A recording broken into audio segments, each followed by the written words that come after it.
4, 3, listo.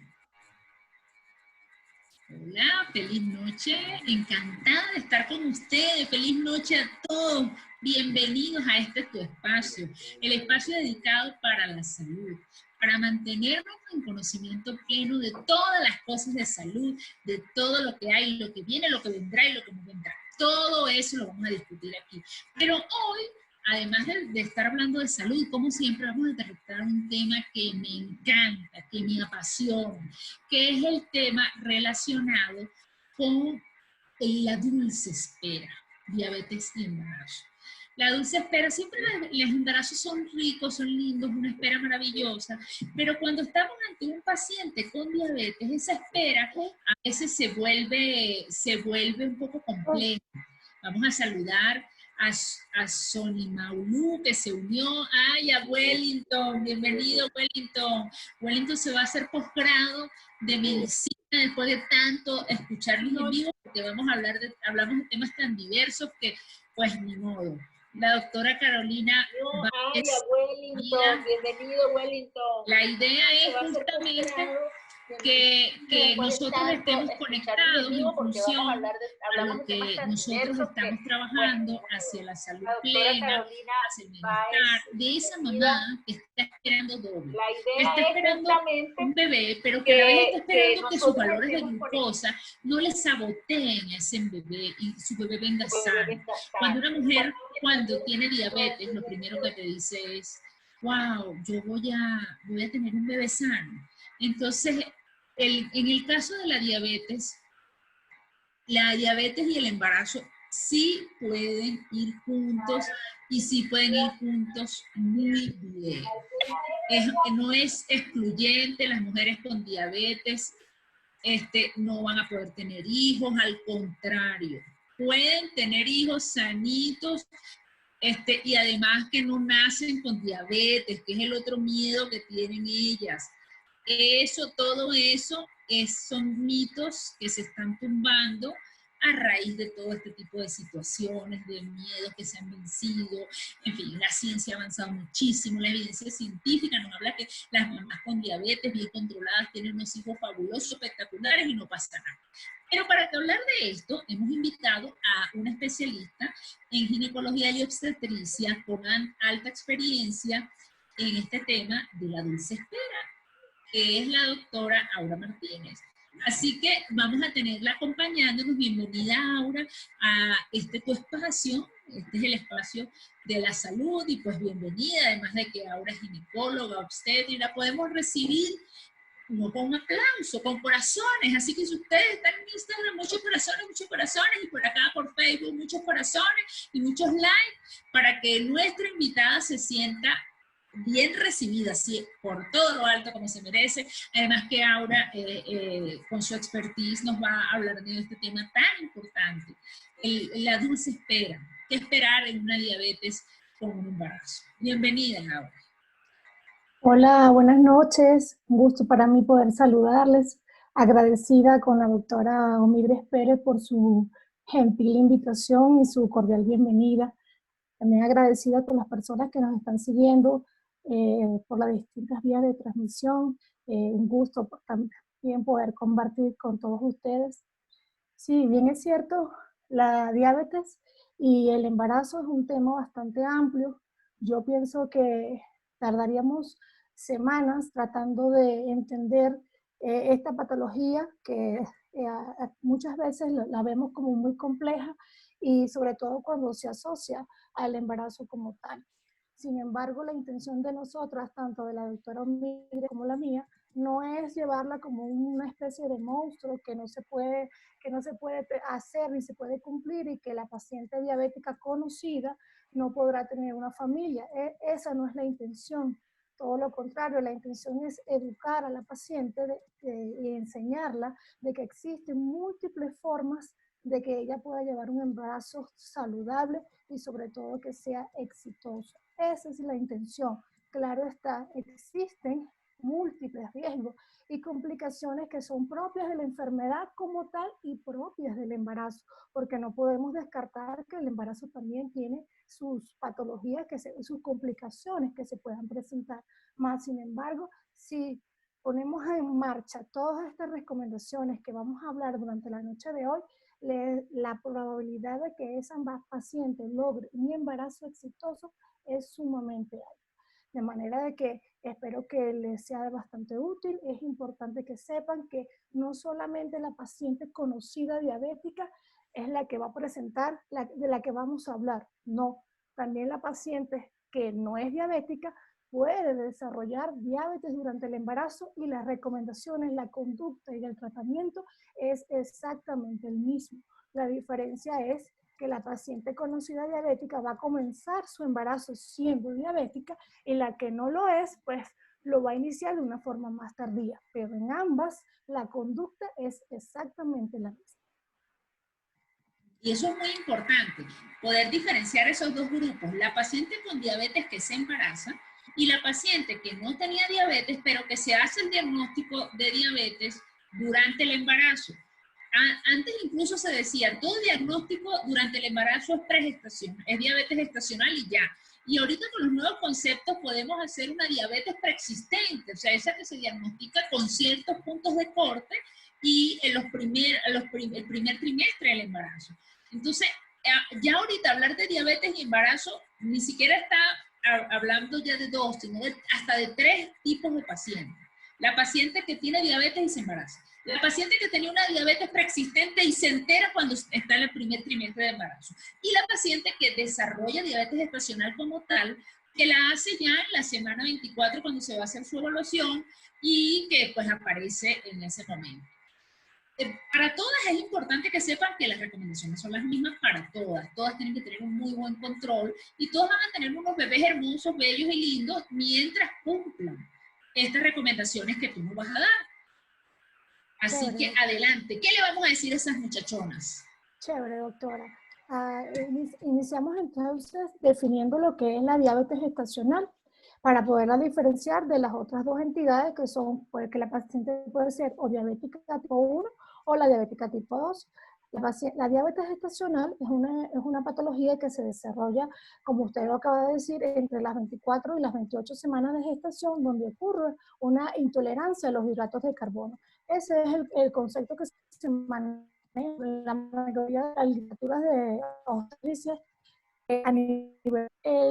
Afortunadamente, la frecuencia de la diabetes durante el embarazo no es tan elevada, haciendo un consenso de toda la literatura revisada, aproximadamente cursa entre un 5 y un 12% de todos los embarazos. Sin embargo, existen factores de riesgo que son muy importantes y es la alimentación, el sobrepeso, el sedentarismo, el antecedente de familiares directos como madre o padre con diabetes, que son factores importantes que pueden hacer que la predisposición sea mucho mayor. Entonces, es fundamental para poder hablar de diabetes y embarazo que las pacientes que no son conocidas diabéticas sepan que durante el embarazo existen algo que se llama modificaciones fisiológicas o modificaciones normales. Es importante que sepa que no existe parte del cuerpo humano de la mujer que no se modifique con el embarazo. Y la parte del metabolismo de los hidratos de carbono es uno de los que más se afecta. Entonces yo les voy a explicar de una forma muy sencilla, de manera que me puedan comprender por qué razón todas las pacientes que se embarazan pueden desarrollar diabetes gestacional. Eso es algo muy importante que ustedes tienen que saber y no tomárselo a la ligera y sobre todo cumplir con las recomendaciones que uno les indica cada vez que ellas van a la consulta. Si me permite, doctora, para compartir la pantalla. Y eso que tú acabas de decir es súper importante, que todas pueden estar presentándolo, porque no piense que yo estoy blindada, a mí no me va a dar, no a cualquiera, a cualquiera. Chévere. Bueno, aquí hubo un problemita con la presentación, pero sin embargo vamos a explicárselo de una forma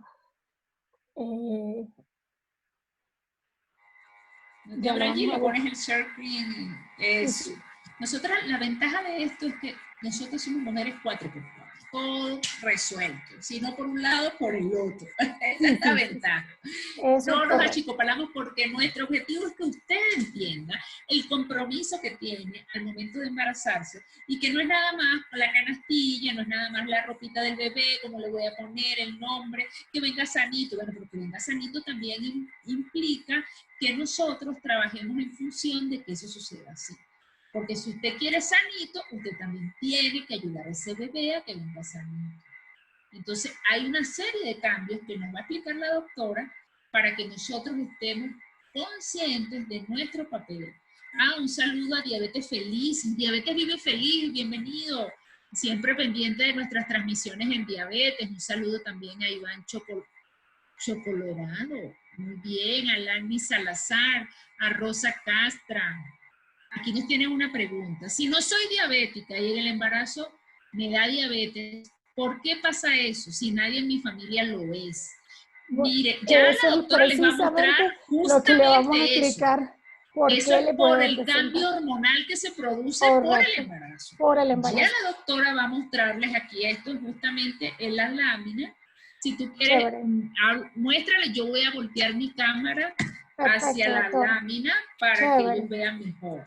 Entonces, para que puedan entenderme y responderle la pregunta que la amiga nos acaba de hacer, fíjense bien, una vez que la persona ingiere, la paciente ingiere el carbohidrato, llámese pan, torta, helado, chocolate, cualquier cosa de esas que sea rica en hidratos de carbono, ese alimento sufre un proceso de digestión y se convierte en azúcar. Una vez que el azúcar cae a la sangre, como lo estamos viendo en la figurita que vemos aquí, el páncreas, que es el órgano que trabaja en conjunto con el azúcar, se estimula y él se estimula produciendo una hormona que se llama insulina. Pero no solamente es el páncreas el que se estimula cuando cae el azúcar en la sangre, sino que la placenta, que es la que se encarga de transmitir todos los nutrientes de la madre hacia el bebé, también comienza a estimularse en cuanto a la producción de sus hormonas. Son muchas las hormonas que se producen, pero hay un grupo específico que se llaman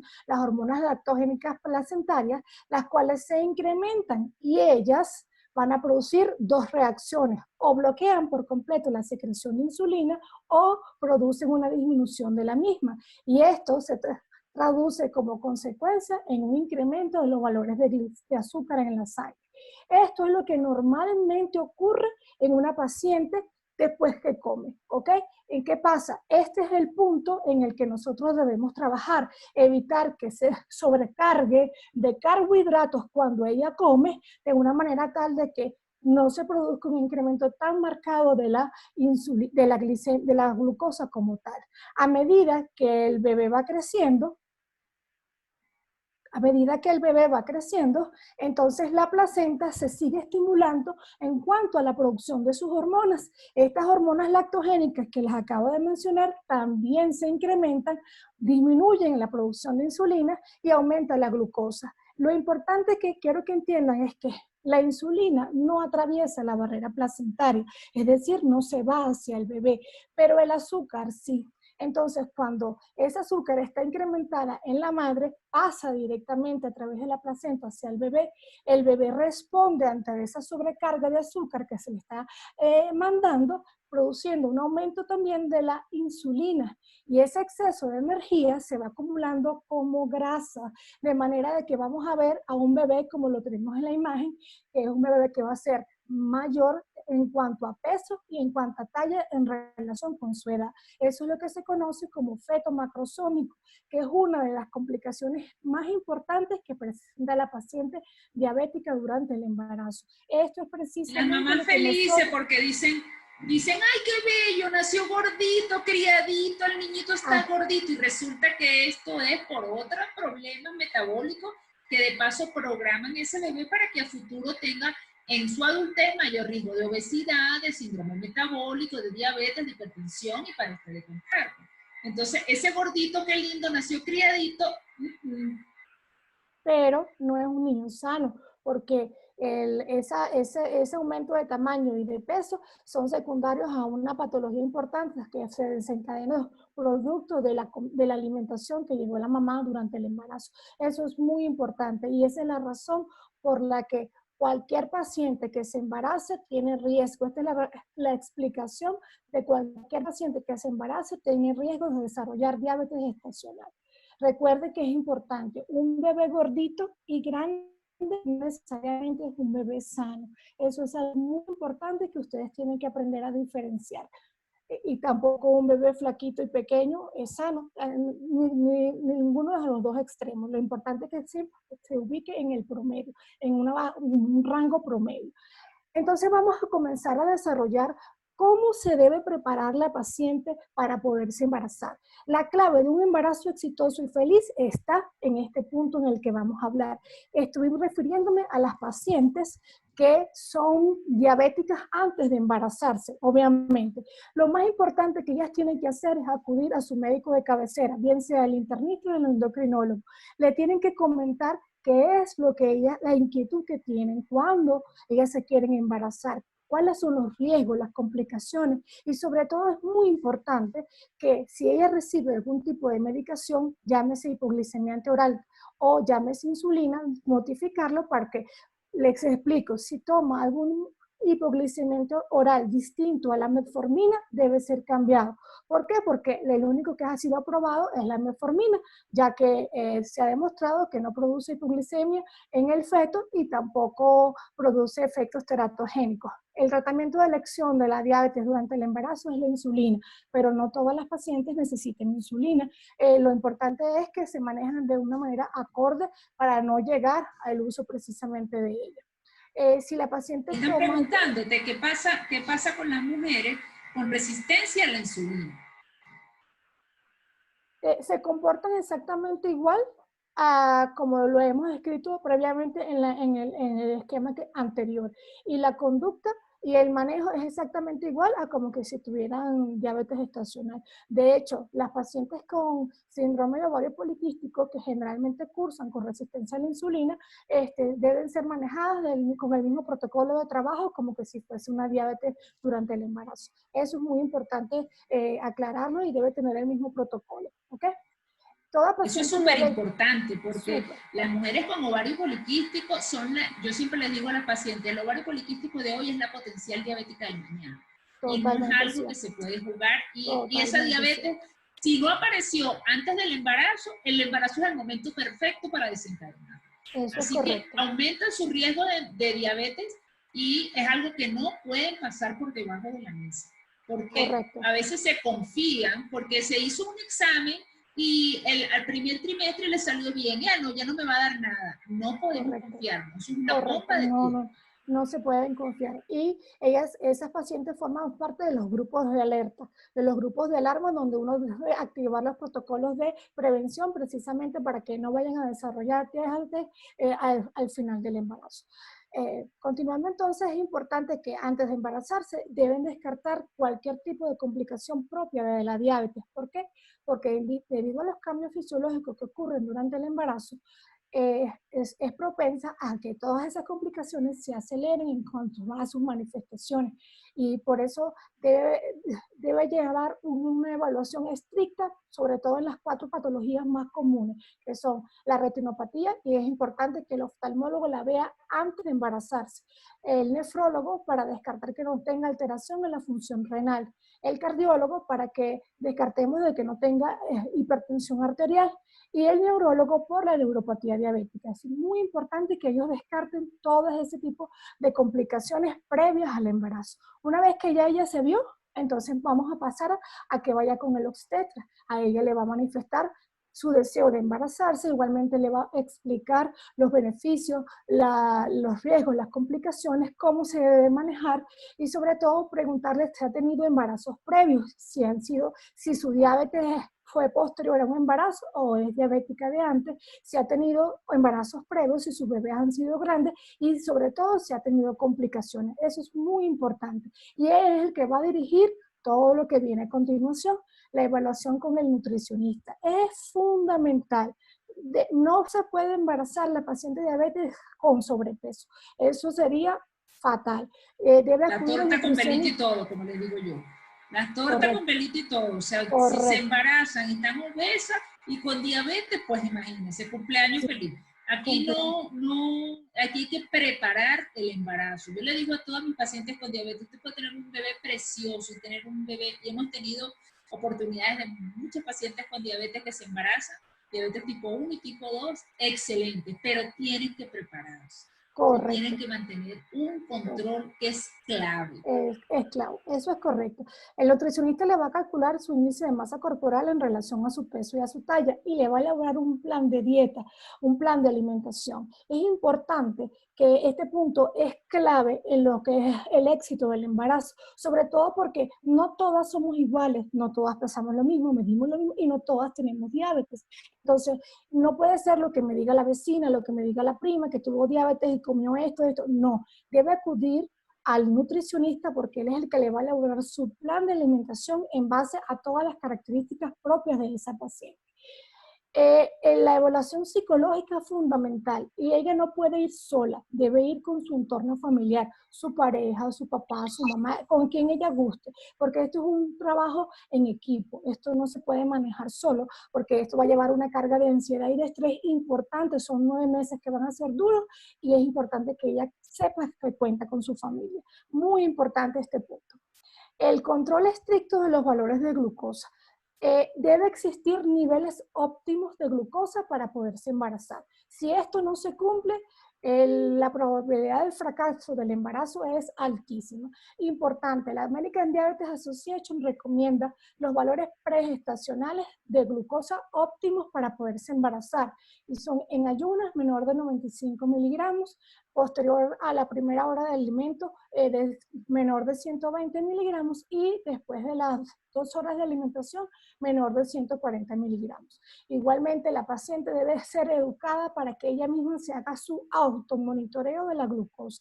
Más adelante vamos a explicar cómo es. El valor de la hemoglobina glicosilada debe ser menor al 6.5% para poderse considerar óptimo para el embarazo.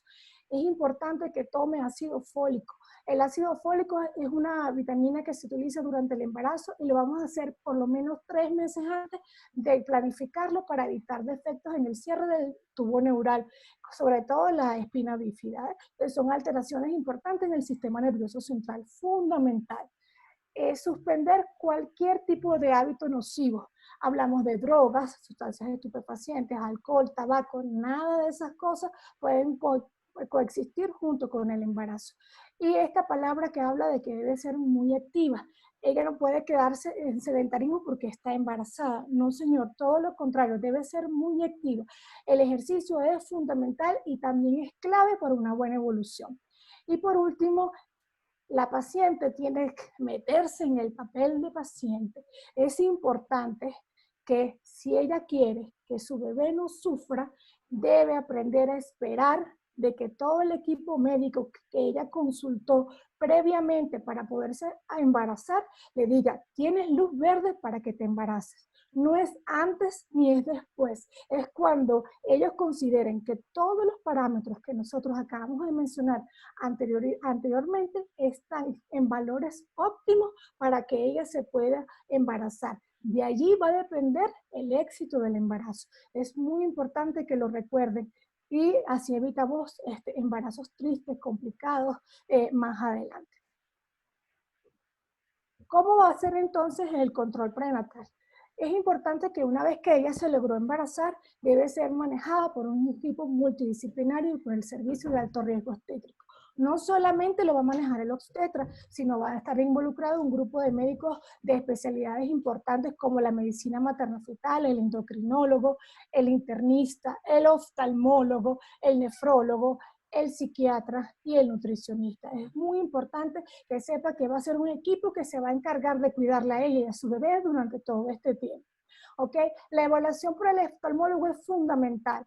Él lo debe evaluar en la primera consulta. Si todo está normal, ella puede acudir a una evaluación posterior a las 28 semanas. Pero si él encuentra una alteración, debe hacer una evaluación entre las 16 y las 18 semanas. Importante la evaluación del oftalmólogo para descartar las alteraciones a nivel de la retina. ¿Cuántos controles Es un prenatales? acelerador. Cuando la mujer se embaraza, se acelera la retinopatía, la nefropatía, y por eso es tan importante, porque hay que vigilar, porque durante el embarazo se puede acelerar. Y no es un capricho, porque yo traigo al médico, yo otrólogo, yo cuánto más médico. Es que hay protocolos porque esas son las complicaciones que se aceleran durante el embarazo. Correcto. Hay una pregunta por aquí que pasa, ¿qué tanto y de qué manera afecta una hipoglicemia en el feto? Bueno, eso lo vamos a ver más adelante, pero se lo puedo responder de una vez. Las hipoglicemias pueden producir como complicación que el bebé se ubite, que el bebé se muera, si son muy fuertes. Esa es la complicación más temida y la que nosotros no queremos llegar a que nos suceda. Por eso es que es muy importante seguir todas estas normas en las que les estoy explicando en este momento. La hipoglicemia es fatal en el bebé. Generalmente ellos no manejan bien esos valores y las consecuencias son fatales. Puede ocurrir la muerte del bebé. Y lo peor no es eso, sino que la mamá, si sufre de algún tipo de neuropatía, no se da cuenta. ¿Por qué? Porque ella tiene disminuida la capacidad de sentir los movimientos de su bebé. Y cuando se da cuenta, entonces ya han pasado incluso hasta semanas y el bebecito está muerto dentro de la madre. Por eso es que no debemos permitir por nada que haga hipoglicemia. Eso es muy importante. Sí, justamente la gracia y el secreto aquí es que tiene que tener un valor muy bien controlado, pero sin hipoglicemia. Y para eso la paciente tiene que estar educada. Para eso la paciente tiene que mantener un automonitoreo, saber cómo rescatar una hipoglicemia, saber qué hacer ante una hiperglicemia. La educación en diabetes es una piedra angular para todos los pacientes, pero en el embarazo es fundamental. Totalmente cierto. Y de hecho, ese es el papel del obstetra. El obstetra le va a indicar a la paciente todos esos puntos que usted acaba de mencionar y sobre todo vigilar de que ella esté cumpliendo las cosas correctamente. Eso es fundamental. Por eso es que en cuanto al peso, ahí nos vamos a dar cuenta si está haciendo o no la dieta, el monitoreo estricto de la presión arterial y del perímetro abdominal. Ese es un punto sumamente importante y que las personas no toman mucho en cuenta. Medirle la barriga a la paciente, pero ¿para qué me la mide? Es importante porque si se va notando de que va aumentando gradualmente de una forma exagerada, eso no es un indicador que nos dice algo está pasando, este bebé está creciendo mucho para el tiempo en el que está y es un signo de alarma fundamental solamente midiendo la barriga de la mamá en el control. El uso de las vitaminas es exactamente la misma de que use la paciente que no es diabética y si amerita medicamentos para la tensión y para la diabetes, los que indiquen los especialistas que las están evaluando. Importante el automonitoreo de la glucosa. Eso es fundamental en la paciente diabética. Verificar que esté cumpliendo su esquema nutricional. Hay que incentivarla a que ella haga ejercicio, siempre y cuando sea permitido. Y a partir de las 32 semanas es importante estas dos cosas, y así complementamos lo que le acabamos de explicar a la amiga que nos preguntó sobre la hiperglicemia. A partir de las 32 semanas se debe hacer diariamente el test de los movimientos fetales y se debe realizar el monitoreo fetal no estresante, que es el complemento del anterior. Eso es fundamental. Generalmente los monitoreos fetales no estresantes se hacen semanales, pero como les digo, cada paciente es única, es individual y cada una tiene sus necesidades distintas a las demás. Eso hay que tenerlo muy claro. ¿Cuántas ecos se puede realizar? Se realizan exactamente los mismos ecos que se hace a la que no tiene diabetes. Sin embargo, la única diferencia que tenemos es en cuanto a los estudios maternofetales o perinatales, donde a partir de las 36 semanas se deben hacer los perfiles biofísicos, que son los que nos van a orientar cómo va evolucionando el bebé y sobre todo el momento en el que vamos a hacer la interrupción del embarazo. Eso es fundamental. De resto, los morfogenéticos y las ecografías obstétricas que se hacen durante el embarazo son exactamente iguales a las que la paciente que no tiene diabetes, ¿ok? ¿Cómo se debe alimentar? Eso es súper importante para que no se estresen, porque hay muchas pacientes que entonces se quieren hacer todas las semanas un eco, porque es que yo tengo diabetes, eso no tiene nada que ver. Usted lo que tiene que hacer el seguimiento como en la parte ecográfica. No significa que usted va a gastar más dinero buscando más, haciendo más eco, 3D, 4D, 8D desde la primera semana. No. Como ese orden. Porque usted tiene que optimizar recursos. Y yo, por ejemplo, yo siempre le digo a la paciente, ¿de qué te sirve un 5D y no tienes tiras para medirte la glucosa? Correcto. Yo prefiero que te midas la glucosa y te dejas el 5D para otro momento. Porque a mí un 5D no me va a decir algo diferente que un eco normal, pero una glicemia alterada a tiempo yo la puedo corregir y sí me va a cambiar el pronóstico. Totalmente. Eso es muy importante. Muy importante ese punto, muy importante. El esquema de nutrición, como dijimos, al igual que en los laboratorios, es la piedra, como quien dice, otro punto clave durante el embarazo. Las necesidades nutricionales de una paciente diabética y una que no lo es son exactamente las mismas. La diferencia va a estar en el cálculo de los alimentos que va a llevar los macronutrientes como los carbohidratos de alto valor glucémico y los micronutrientes como las vitaminas, los minerales, el sodio, potasio, cloro, magnesio, zinc, entre otros. Es importante que el nutricionista le haga su cálculo personalizado de sus calorías y su esquema de nutrición. Aquí es un punto importante. Ya el embarazo, con tantas cosas que se tiene que hacer, la paciente lo ve como una carga. Entonces imagínense que le pongan a comer cosas que a ella no le gustan. Entonces ahí es donde el nutricionista debe jugar un papel fundamental, elaborarle un patrón nutricional que es los alimentos que ella pueda comer y sobre todo que le guste, para que ella no vea como una obligación la comida. Entonces, fíjense, todo es malo porque hasta comer lo que como no me gusta. Entonces es importante que la selección de los alimentos sea, que hable con la paciente, qué te gusta, qué no te gusta, esto lo puedes comer, esto no lo puedes comer, y así elaborar un plan de alimentación armonioso, donde ella se quede satisfecha con lo que está comiendo y sobre todo que le guste, ¿ok? Es importante, la paciente diabética no puede ayunar, es algo fundamental. Si ella ayuna por mucho tiempo, produce hipoglicemia en ella y en el bebé, y ya les expliqué cuáles son las complicaciones de esa hipoglicemia si es muy marcada. Si, como dice la doctora, ella no la puede rescatar. Fundamental. La American Diabetes Association recomienda 3 comidas completas en porciones pequeñas o medianas, acompañadas de 2 a 4. Bueno, nosotros le decimos meriendas, pero aquí en el Ecuador las meriendas son las cenas. Entonces serían como unos snacks, unos bocadillos, unas coaliciones que van a hacer entre las comidas. No es que va a comer 4 veces más, son porciones muy pequeñas, bocadillos que va a tener precisamente para evitar ese ayuno prolongado. No se puede saltar ninguna comida. Saltarse de la comida es estar en ayuno, y el ayuno es igual a hipoglicemia. Fundamental eso. Y lo ideal es que consuma carbohidratos que tengan un bajo valor glucémico, como los panes integrales, los cereales, la quinoa, que es muy buena, frutas que no tengan tanto carga de calorías. Frijoles, arvejas, garbanzos, sobre todo. Yo le digo a mis pacientes, comen granos, que son carbohidratos sanos, y eso les va a permitir hacer un ingreso de carbohidratos con fibra, con micronutrientes, con oligoelementos que les van a dar muchas vitaminas, ¿no? Y jugos verdes. Y bueno, y ustedes saben que yo soy fanática de los jugos verdes, y a mis embarazadas las pongo a tomar jugo verde con fruta, una fruta, 2 y 3 vegetales licuados, y se tomen su jugo verde en las mañanas, y en la noche antes de dormir incluso se puede tomar otro jugo verde, porque el jugo verde le va a dar una ración de carbohidratos en la noche para que no haga cetosis y no tenga hipoglicemia nocturna, y le da fibra, le da vegetales, le da vitaminas, le da minerales, y esos bebés están bellos y hermosos. Preciosos, así es, doctora. Igual que las proteínas, es importante, coman todo el pescado que quieran, porque es rico en omega 3, importante para su desarrollo, súper fundamental. Coman posturas de gallina. Gallina, postura de gallina, no he dicho nada, coman postura de gallina. Eso es correcto, doctora.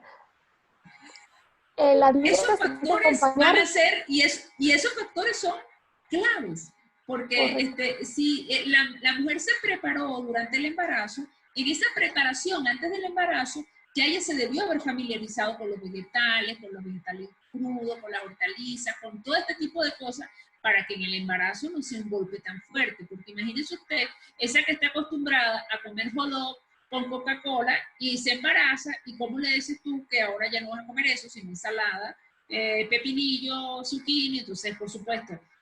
Por eso que también parte de la preparación previa al embarazo incluye el cambiarle el gusto a la paciente. Ok, doctora, perfecto. Bueno, entonces como veníamos conversando, además de nutrición, tenemos que asociarle el ejercicio. No se puede quedar sedentario. El ejercicio no es que se va a meter en un gimnasio y va a estar 5 horas diarias, no. Es todo lo que le permita a su médico tratante.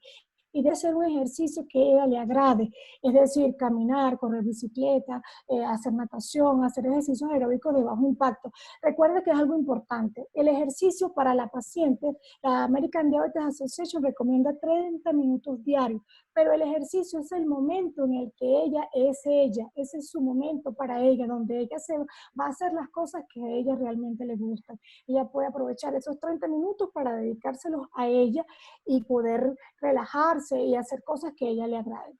Además del ejercicio, yo siempre recomiendo lo que es la meditación. Eso, aunque hay muchas personas que difieren de mi pensamiento, la meditación ayuda mucho, sobre todo a relajarse, que el estrés en el que ella está sometida es bastante grande y eso ayuda, sobre todo los ejercicios de yoga, meditación, eso le va a ayudar bastante a canalizar sus energías.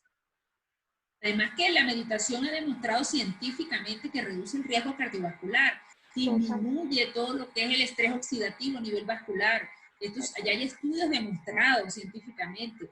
Además de que cambia el nivel cerebral, todo lo que es las ondas cerebrales, y mejora incluso lo que es hormonal. O sea que ahorita el que niegue la meditación es simplemente que se vaya a estudiar un rato y se meta en PubMed y vea todos los beneficios que hay montones cada día montones, más. Sí. Y de verdad, excelentes resultados, muy buenos, muy buenos. Ahora caemos en el punto clave, totalmente importante de lo que es el control prenatal con diabetes, que es el monitoreo del laboratorio. La paciente se debe hacer su automonitorización de los valores de glucosa. Ella se debe tomar diariamente, la recomendación es de 4 a 5 tomas de glicemia capilar y se deben hacer de la siguiente forma. La primera se hace en ayunas y las otras 3 que siguen después de cada comida. Eso es fundamental. Es la única forma que nosotros tenemos de saber que esos valores de glucosa están lo más cercanos a lo normal. Ese es nuestro objetivo. Así evitamos la hiperglicemia o la hipoglicemia y la cetosis, que son complicaciones de verdad terribles durante el embarazo. Entonces, es importante la automonitorización de sus valores de glucosa. Ella debe anotarlos, llevar un registro que es el que le va a enseñar a sus médicos cuando acuda a sus controles. Y sobre todo, aprender a notificar cuando ella se dé cuenta de que esos valores, este está alto, en qué momento se está realizando, notificarlo para buscar cuál es la falla que estamos teniendo, si es en la comida, si es que hay otra complicación y poder hacer las correcciones a tiempo. Esto es fundamental. Este es el punto quizás el más clave de lo que es el manejo de la diabetes durante el embarazo. Se debe hacer un control como mínimo semanal de glicemia central, eso es importante. Y las hemoglobinas glicosiladas, si todas están bien, se permite que se haga una por trimestre, no necesariamente se la tienen que repetir muy seguido. El resto de los exámenes de laboratorio que se utilizan durante una paciente embarazada que no tenga diabetes son exactamente iguales. Es importante, doctora, que nosotros como obstetra le pongamos metas a la paciente. Es importante de que ella se sienta estimulada y educada por parte de nosotros. Dentro de las metas que nosotros le planteamos es que ella tiene que alcanzar estos valores de glicemia si quiere lograr tener un embarazo exitoso. Entonces le colocamos una glicemia en ayunas menor de 90, la glucosa 1 hora después de la comida menor de 140, después de 2 horas de haber alimentado menor de 120 y las glucosas nocturnas en 80 y 100 miligramos. Sin embargo, hay metas que son más estrictas, sobre todo cuando vemos que el bebé está creciendo por encima del percentil 90, es decir, que está más gordito y más grande de lo esperado para su tiempo de embarazo. Allí las metas son mayores, una glucosa en ayunas menor de 80 y una de las 2 horas menor de 110. Es importante que ella lo entienda, que ella misma se plantee como meta lograr estos valores. Si logramos obtener estos valores de glucosa, el éxito va a ser tanto para la mamá como para el obstetra, que están logrando que ella pueda cumplir con esos objetivos. Y toda meta tiene un regalo, doctora, y ese regalo que ella va a tener es un bebé sano, un bebé hermoso, un bebé feliz junto con su mamá, donde ambos se puedan disfrutar. Eso es lo importante. La estimulación nunca puede faltar en una paciente que tenga diabetes durante el embarazo o antes de embarazar. Y las metas son fundamentales para que ella pueda lograr cumplir todos sus objetivos. Eso es primordial. Importante realmente es muy importante eso, porque yo te digo una cosa, ¿no? Bueno, no sé si es porque yo soy obstetra frustrada, a mí me encanta la obstetricia y el alto riesgo obstétrico, entonces yo disfruto con todas mis embarazadas que van por diabetes, por tiroides, por cualquier otra patología endocrinológica del embarazo. Y de verdad que esos muchachitos son como que fuesen sobrinos míos, chicos. Yo sobo esas barrigas y les pregunto el nombre y me compenetro tanto con ellos que de verdad yo disfruto con mis pacientes embarazadas porque es un trabajo en equipo, donde tanto la familia, como dices tú, que es muy importante, el profesional de la salud y todos se involucren en eso, porque al final el regalo es un regalo grande, es una vida sana. Y es un regalo para ambos, porque la satisfacción es tanto para el obstetra como para su mamá. El obstetra porque guió bien el camino y logramos un embarazo exitoso. Y para la madre porque se portó bien y logró también su objetivo, que era tener a su bebé. Eso es lo importante y eso es lo que queremos buscar, que las pacientes entiendan en la noche de hoy. Eso es fundamental. ¿Ok? Bueno, hablamos con los signos de alarma. Importante, la paciente diabética generalmente es asintomática. Ella no da manifestaciones propias de la enfermedad y cuando las da es porque los valores de glucosa están bastante elevados. Entonces es importante que si educarla que el más mínimo síntoma que ella presente debe notificárselo a su médico, como son visión borrosa, mareos, cansancio, fatiga, que tenga infecciones urinarias y vaginales a repetición y que tenga un aumento de la necesidad de orinar y tomar agua frecuentemente. Pero aquí hay un punto bastante importante y en el que vamos a complementar la respuesta de la amiga que nos preguntó sobre la hipoglicemia, que es la disminución de los movimientos fetales. Es importante que sepan de que generalmente ella siente poco el movimiento de su bebé.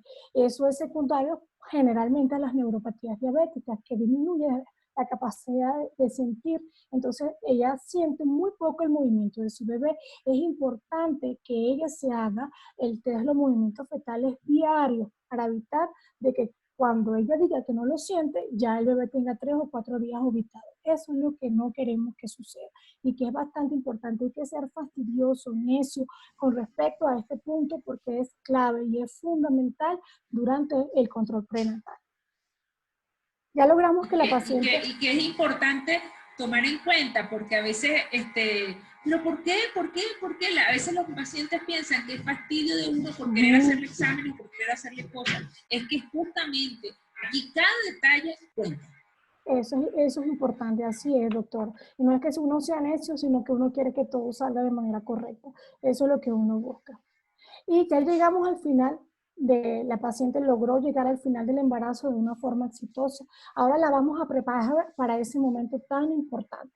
A partir de la semana 36 del embarazo, ya los obstetras tienen que decir a la paciente, según el perfil físico que se haya realizado, cuál va a ser la vía de resolución mejor para ella, bien sea parto o cesárea. Lo importante es que sea la mejor opción para ella. A partir de las 38 semanas es el momento indicado para hacer las resoluciones, ¿no?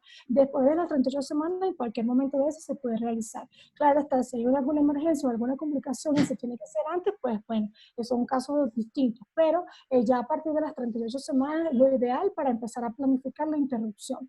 Es importante que la paciente acuda a un consejero de lactancia materna.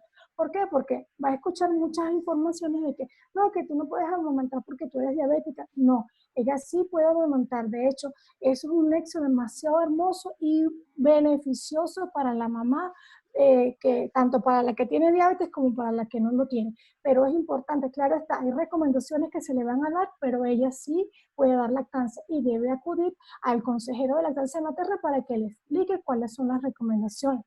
Además de eso, debe acudir al psicólogo o al psiquiatra para que le dé las herramientas que ella va a necesitar para poder canalizar toda esa ansiedad y todo ese estrés que ella va a tener cuando se acerca el momento del parto. Eso es fundamental. Acuérdense, como un paciente estresado se le sube el azúcar. Entonces debemos buscar la forma de que ese estrés no haga que el azúcar se suba por otra vía. Eso es fundamental. ¿Cuántas semanas debo tener para planificar mi parto? Como yo les dije, a partir de las 38 semanas es lo ideal que se realice la interrupción. Debe igualmente, como durante todo el embarazo, tener un control estricto de los valores de glucosa. Y en cuanto al ayuno, fíjense, si es una paciente que se le va a hacer una cesárea porque su bebé es muy grande y tiene indicación por eso y por otras razones más para hacer una cesárea, generalmente usted le dice, coma hasta las 10 o 11 de la noche y le vamos a operar a las 7 de la mañana, un ejemplo. Entonces ya por allí van como 6, 7, 8. Imagínense que se tarde un poquito más y que no sea a las 7, sino que sea a las 9 o a las 10, que dice yo cualquier otra hora y el ayuno sea mayor, la probabilidad de que haya hipoglicemia es impresionante. Y aunque ustedes no lo crean, en un abrir y cerrar de ojos, los bebés se ubican y eso es lo que no queremos. De manera de que hay que planificarla muy bien en las primeras horas de la mañana, 7, 8 de la mañana, para evitar los ayunos prolongados. Eso es fundamental, ¿ok? Durante el momento del trabajo de parto, se debe manejar con líquidos endovenosos con soluciones glucosadas. El uso de la insulina es solamente si los valores son muy altos, de lo contrario es suficiente con sus líquidos endovenosos. Y se debe hacer control de glucosa cada 30 minutos. Es importante que sería lo ideal que el endocrinólogo o el internista estuviesen en ese momento, de manera que cuando ella salga del parto o de la cesárea, se le indique su medicación así como la tenía antes de embarazarse, para evitar precisamente estas complicaciones a posteriori, ¿ok? Ya ahí es muy importante, en ese momento, y te lo digo porque yo he tenido la oportunidad de trabajarlo, es muy importante el apoyo de telemedicina. Yo he tenido varios pacientes que han estado allí y en el momento del parto y están en su quirófano y todo lo demás y hacemos el contacto. ¿Y cómo va la glicemia? ¿Cómo va esto? Hagamos una glicemia capilar y por telemedicina hemos dado la asistencia. Exacto, doctora, eso es fundamental, eso es lo ideal, de verdad que eso es lo ideal, que el equipo esté completo en ese momento. Ok, ya logramos tener un bebé sano, un embarazo exitoso, ahora vamos a cuidar a la mamá después del parto, no nos podemos olvidar de ella, porque ahora las complicaciones las puede tener es la madre. Importante, todo lo que hemos venido manejando, tanto de glucosa, como la dieta, como el ejercicio, todo eso se tiene que mantener exactamente igual en los primeros 7 días del puerperio. Fundamental. ¿Por qué? Para que evitemos que nos haga hipoglicemia en el puerperio inmediato. Si la mamá se pone mal, ¿cómo va a poder atender a su bebé? Imposible. Entonces, por eso es importante de que, no, ya todo, a mí se me olvidó todo porque ya tuve mi bebé, todo chévere. No, señor. Hay que seguir con el mismo esquema por lo menos los primeros 7 días del puerperio inmediato. Evitar el ayuno, no se puede saltar las comidas. Importantísimo este punto, la paciente diabética tiene un mayor riesgo de que se le infecten las heridas. Entonces, fíjense bien, la limpieza de la herida es fundamental, bien sea por vía abdominal si fue una cesárea o la herida de la vagina si le hicieron su episiorrafia. Eso es importante, el aseo de la herida para evitar que se nos vaya a complicar con una infección, y si nos hace infección, entonces se complica porque se nos sube el azúcar, hace infecciones sistémicas y entonces la cosa es peor. Entonces simplemente con hacer un aseo correcto de la herida nos evitamos estas posibles complicaciones, ¿ok? El amamantar. Ella lo puede hacer a libre demanda igual como lo hace una paciente que no tenga diabetes. Importante, las recomendaciones que se le dan es la comida. Ella debe comer bocadillos antes, durante y después de la lactancia para evitar que le dé hipoglicemia a la mamá. Y hidratarse muy bien, tomar mucha agua, eso es fundamental. Debe acudir al endocrinólogo y al obstetra a los 7 días de haber cumplido su puerperio, para que coloquen su tratamiento igual como lo tenía previamente. Pero con el obstetra, doctora, hay algo muy importante, que si esta embarazadita era su primer bebé y no fue esterilizada, es importante que se le indiquen los métodos anticonceptivos de inmediato. ¿Por qué? Porque no podemos permitir que ella se nos embarace nuevamente de una forma precoz. Eso es fundamental. Para que ella se vuelva a embarazar, si ella lo desea, debe volver a cumplir todo el protocolo que nosotros hemos hablado durante toda esta noche antes de volverse a embarazar nuevamente. De manera que el uso de métodos anticonceptivos es súper importante y no se nos puede olvidar en una paciente diabética que no haya sido esterilizada. ¿Ok? Entonces, una vez que logramos un detalle súper olvidado, que es muy importante. Sí, doctora, muy podemos importante. pasar eso por debajo de la mesa. Los métodos contraceptivos en la paciente con diabetes son importantes que se aclaren incluso al egreso del paciente de la hospital o la clínica cuando ha dado a luz. Eso es correcto. Bueno, en eso tienes razón, inmediatamente después que se vaya para su casa. Y para finalizar, quiero darles estas 10 recomendaciones importantes de lo que hemos hablado en la noche de hoy. Definitivamente respondemos a la pregunta de ¿se puede tener un embarazo feliz con diabetes? La respuesta es sí, pero debemos cumplir con todo lo que le hemos hablado en la noche de hoy, tanto la doctora Mires como yo. Es importante que la paciente tenga conciencia de su enfermedad y que sea responsable con lo que viene a continuación durante todos esos 9 meses. De ahí va a depender el éxito. Importante, 10 reglas para tener un embarazo exitoso. Y hablamos como exitoso, como un embarazo feliz. La consulta preconcepcional es clave, sumamente clave para poder manejar bien un embarazo.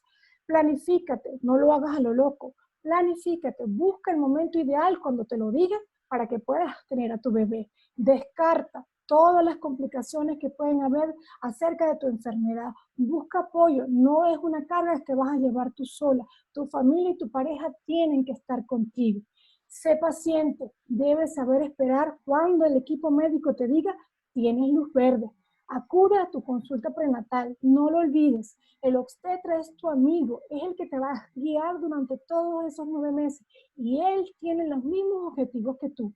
Es decir, él quiere tu bienestar y sobre todo que lleguemos al final del embarazo de la mejor forma posible. Igualmente el equipo multidisciplinario que te va a manejar. Contrólate, tus valores de glucosa son fundamentales y de allí depende prácticamente el 90% del éxito de tu embarazo. Ama, es importante, no olvides amarte, sobre todo tú que es la que está luchando con este proceso. Ama a tu hijo, cada vez que tú sientas que vas a decaer, que las cosas no se pueden, piensa en ese bebé que viene dentro de ti, que es el mejor estímulo que tú puedes tener. Y por último, no quiero decir que sea el último, sino debió haber sido el primero, ten fe en ti que tú sí puedes lograr tus metas. Ten fe en tus médicos que te están guiando para que todo salga bien.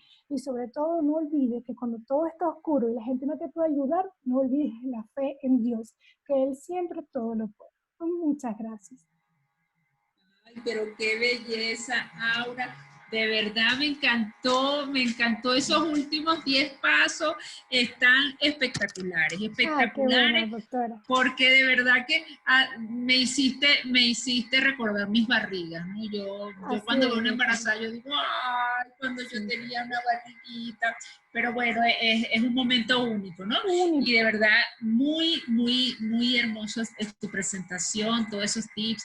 Aquí nos están preguntando, nuestra querida Miriam, hola Aura, ¿usted recomienda que en qué semana de gestación los controles prenatales? Yo creo que lo dijiste en una de las láminas, ¿no? Sí, los controles prenatales se deben iniciar lo más precoz posible. Inmediatamente cuando la paciente se entera de que está embarazada, debe acudir a su consulta prenatal, bien sea a las 5, a las 6, a las 7 semanas. Lo importante es que apenas ella sepa que está embarazada, debe acudir a su control. Y el número de controles prenatales es exactamente el mismo que una paciente que no lo es. Sin embargo, si tiene alguna eventualidad, algún signo de alarma importante o algo que amerite que se vea, pues obviamente se tendrá que ver. No hay un límite específico de controles. Básicamente son los mismos, pero no hay un límite. Si ella necesita que se vea más veces, no hay ningún problema en evaluarla. Y importante, la primera consulta, hacerle su ecografía para verificar la vitalidad fetal. Eso es importantísimo. Generalmente ellas acuden entre las 6 y las 7 semanas a realizarse su primer control cuando ya saben de que están embarazadas. ¿Okay? Perfecto, de verdad que muchísimas gracias, Aura. Dime una cosa, Aura, que me pareció tan bella tu información que me dieron hasta ganas de tener un muchacho. Debe ser por eso, yo amo las embarazadas y todo lo que tiene que ver con eso, y cada barriga parece que la llevo yo. Me encantan las embarazadas, me encantan los bebés, lo que no me encanta es esa paradera y esa pañalera, pero eso es otra cosa. Pero es una maravilla. Yo de verdad que por eso me parece que la obstetricia es una rama de la medicina hermosa, porque disfrutas con la paciente cada momento, ¿no? Y ahora, dime tú, ¿qué te parece poder usar todo tu conocimiento a través de la telemedicina, a través de todo esto? ¿Qué te ha parecido tu transición a la telemedicina como una herramienta para complementar a tus pacientes? Porque ahora también hace telemedicina ahora. Sí. ¿Qué te parece?